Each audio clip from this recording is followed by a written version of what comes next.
Hey team, it's Russ. We're 4 weeks post overseed, 3 weeks post starter fert. I'm going to give you an update on my progress of my overseed and my next fert and apps. Don't go away.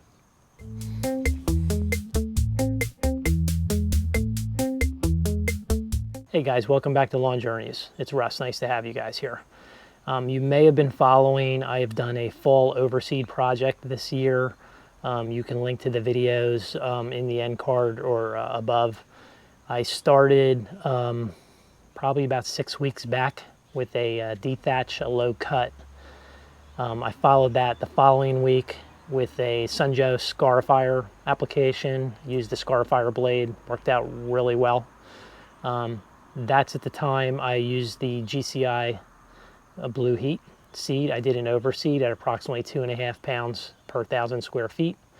I also did a heavy overseed on my park strip, which also again suffered some summer stress this year.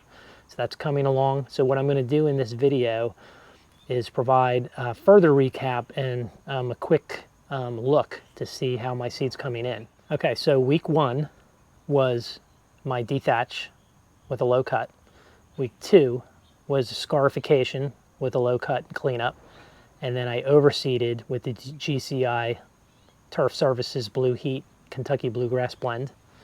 I spot covered peat moss in some of the thinner areas that I wanted to do better moisture retention, including my park strip out front, which suffered a lot of heat damage again this summer. I did find that my irrigation system wasn't adequately covering that because I do water early in the morning, and you know, maybe I just didn't go around and do a check this year as well as I usually do, and I wasn't getting good coverage, so I corrected that. Now, would that have made the difference? I really don't know. I mean, it's such a small park strip, it suffers severely when it gets hot. So I had a die off out there. So anyway, that's been taken care of. The following week after the seeding, I did an X-Start application. You can link to that video.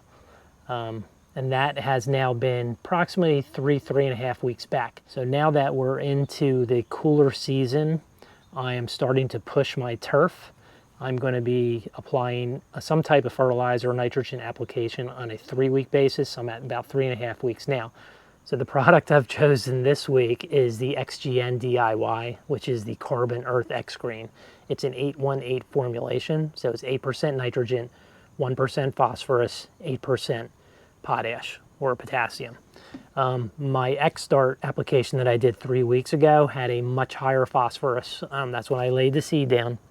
And as I had mentioned earlier, I had done a soil test earlier in the year and I was phosphorus deficient. However, normally I don't apply phosphorus for environmental reasons. You can go back and I talked about that a little bit in a past video. So you got to be careful when you use those products. However, when you are seeding, I think that's probably the only time I would exempt myself from that, because it does play a vital role in root growth, especially for seedlings. So the plan for today is to use the X Green. It's a very small prill, and I'll show it to you guys.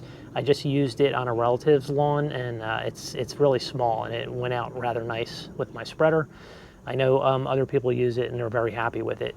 A lot of the Carbon Earth products they include the biochar, and they're infused with regrowing promoting peptides also. I'm continuing also today my Bio-stim applications, which I've done religiously probably since mid-year last year or spring. I've continued it all through this year.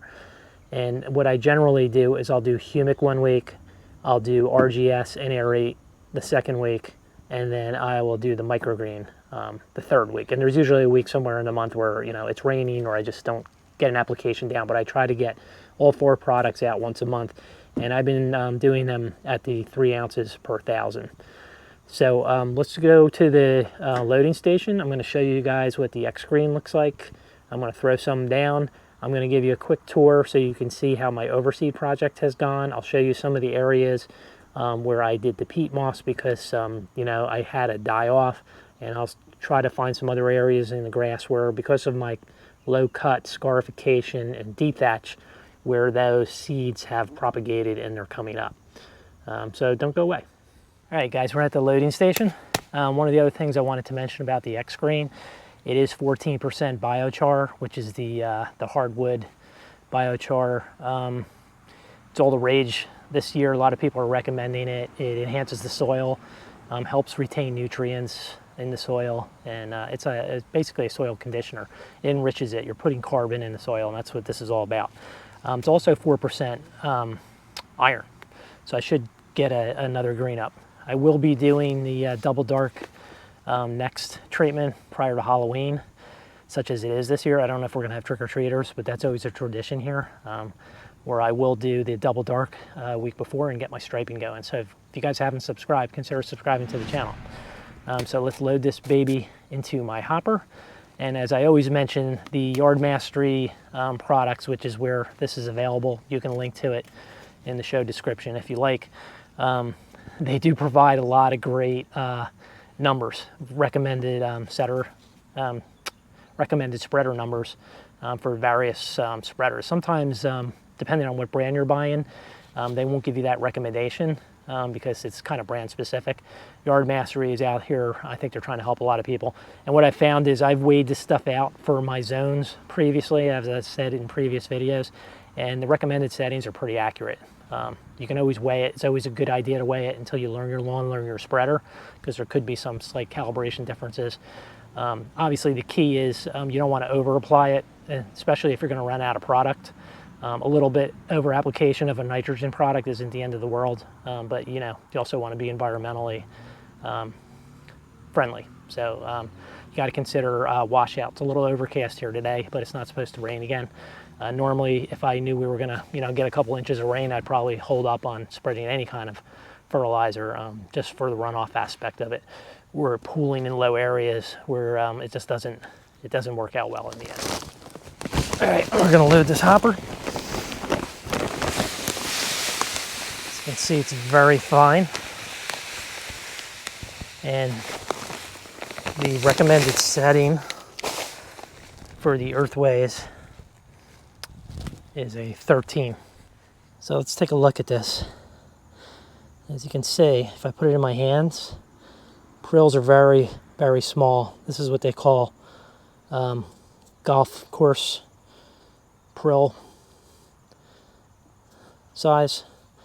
Gets in the turf, spreads very uniformly. This is one of the smaller prills in the carbon earth lineup. So let's get out here and get it spread.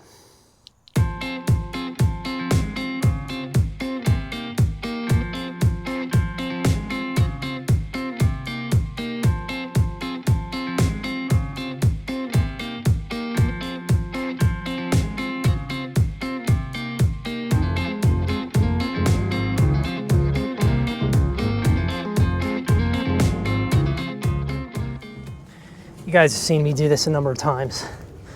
So I have approximately 8,700 square feet.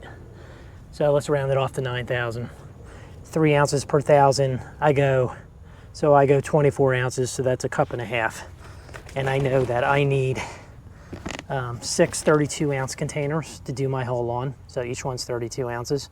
So I need a total of 12 cups in here between product and water. So what I'm going to do, this is the RGS,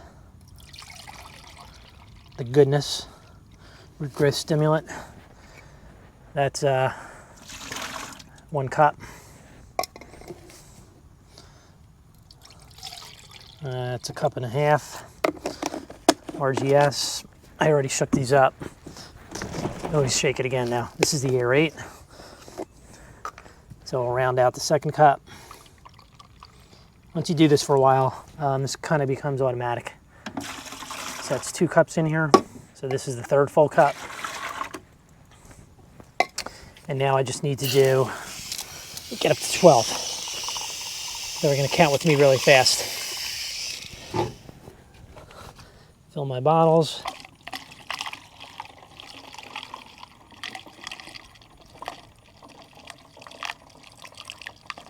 Each 32-ounce bottle covers, for me, somewhere between 1,000 and 1,500 square feet. I think it's closer to 1,200. So I'll fill these both up. And and I'll get spraying. I really think, I mean, this has worked really well, and I like watering this in. But if you're in a rush and you want to get the perfect mix out, I think someday in my future there's going to be a backpack sprayer. I've been talking about it all year. I'm looking at my 4 Suns or a Flow Zone. I haven't really decided. They're still hard to get. That may be something that we do next year. And as you can see, I have my quick connects. I just quick connect them and I'm ready to roll right there. All right, let's get some spraying done.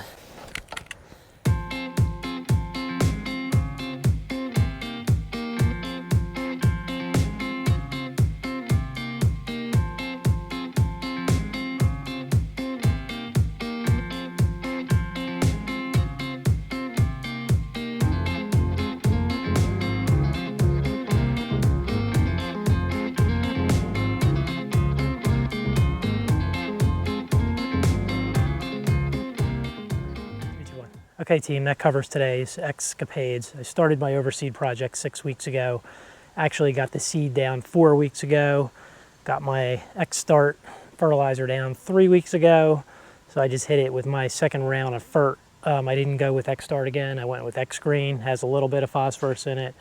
My seed is germinated. I showed you guys what that looks like. It's coming along nicely. Kentucky bluegrass takes a while to mature, so you got to get started early. We're still probably a good 4 to 6 weeks away from having some kind of frost, and hard freeze is a ways off. So things will be shaping up here. Stay tuned, subscribe to the channel if you want to see, the final product. My goal is by Halloween to have the double dark necks down, which is a high iron supplement, and we're going to get the big league striper back out and lay some stripes and enjoy the turf before we put it to bed for the winter. So the grass is coming in. I'm approximately 6 weeks out from overseeding. I had to redo part of the park strip. You can see the KGB is coming up. Some places are a little taller because I had started earlier. Another few weeks, this will be filled in nicely. There's a couple other spots in the lawn here. A couple guys recently online called KBG the pouting grass. And it sure does. It germinates and then it pouts. It hangs out and decides if it's going to grow. But as you can see, it's filling in where I needed it to. This is my side lawn, and I had some areas here that have started to fill in nicely. KBG. Got a little bit of a salad bowl going on out here. But it's working its way in. I've kept it cut low.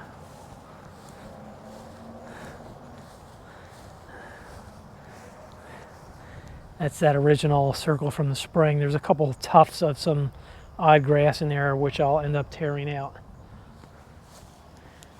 Here's some other shrubbery starting to do its fall colorage. These berries, very nice. Here's the backyard coming along. Looking good. As you can see, here's the stand of KBG. That's the GCI turf. Continues to thicken up. It's coming in here.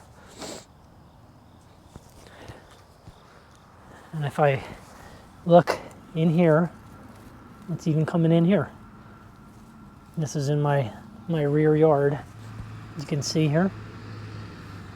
So that was all just from the overseed, so it's in the lawn. Just takes a long time to mature. All right, team. Here we are, 1 week post X-Green app, and with a cut, non-striping. I've seen another nice green up.